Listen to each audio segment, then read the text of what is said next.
Certains craignent que la décision du synode soit contraire à la Bible. Est-ce le cas? Cette crainte est compréhensible.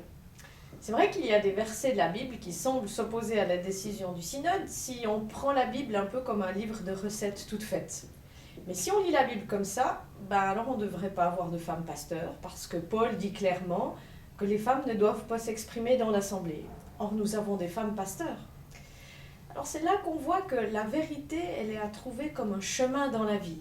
Jésus a dit « Je suis le chemin, la vérité et la vie ». Il n'a pas dit « Je suis le livre, le point-virgule et l'encre d'imprimerie ».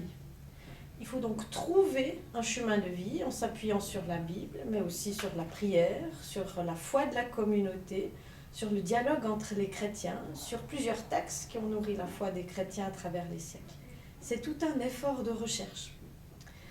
Alors je crois que notre synode est entré dans ce mouvement-là, et bien sûr la question c'est comment on choisit, comment on sait les points de la Bible qui se transforment et puis ceux qui restent les mêmes à travers les années et les siècles.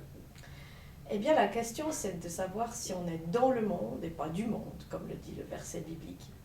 Et sur cette question du rite d'accompagnement des couples partenariés, eh bien pour moi c'est le monde qui est venu nous interpeller.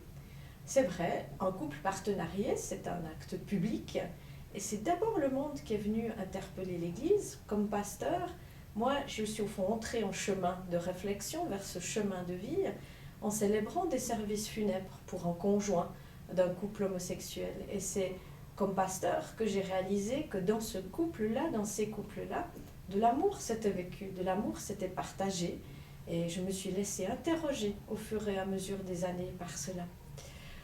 Le monde est aussi venu interpeller l'Église par les changements du vécu des couples. Je pense notamment à l'invention de la pilule, déjà 1959. Maintenant, on peut avoir un projet de couple hétérosexuel sans qu'il y ait forcément des enfants à la clé. Et ça nous interroge aussi comme Église. Qu'est-ce qu'on dit à un couple qui n'est pas forcément tourné vers la fécondité, comme dans la bénédiction de la Genèse? On voit bien donc que l'Église chrétienne est appelée à se poser des questions en fonction d'un monde qui change. Et du coup, notre synode interpelle à son tour le monde, la société suisse, la société vaudoise avec cette décision. Parce que je crois qu'on a là vraiment une chance, une opportunité de commencer à vivre une reconnaissance de cet amour partagé dans les couples partenariés pour à notre tour, en bonne synergie critique, interpeller la société vaudoise et la société suisse sur cette forme de vécu de couple. Et ce que je dirais en conclusion, c'est peut-être une parole de réalisme et de lucidité modeste sur le couple hétérosexuel qu'on a beaucoup idéalisé.